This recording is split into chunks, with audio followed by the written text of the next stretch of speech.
आज आम आपको गोटे कहानी शुणाइबू जार नाम हेउछि मो हाथ एवं मो आंगुठी।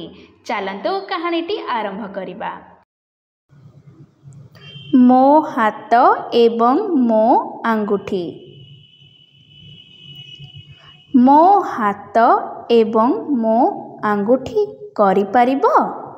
ठक ठक ताली मारिबा एवं फोटो उठाइबा।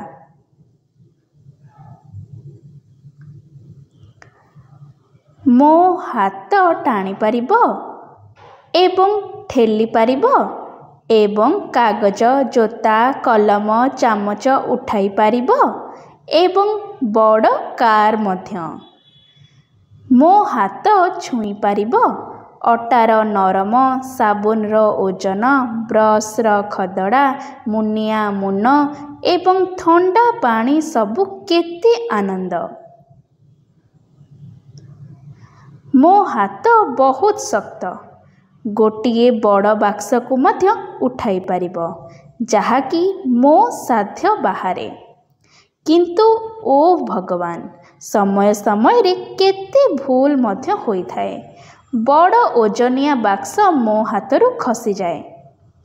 से माने पड़ी गले कागज जोता कलम चामच अटा साबुन ब्रश पिन एवं सबु रंगीन बही सबु जिनिस गुड़ाक पड़ीगला।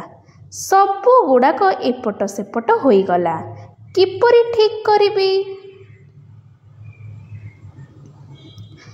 किंतु देख मो हाथ एक चमत्कार कला।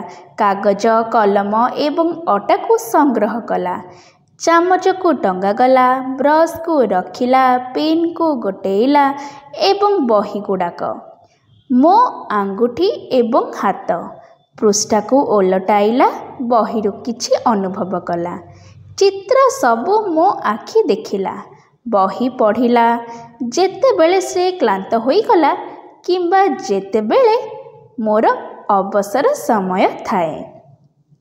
आशा करुछु आपनको यही कहानीटी पसंद आसीथिबो। तेबे एहा हेउची आपनक पई आजिर प्रश्न।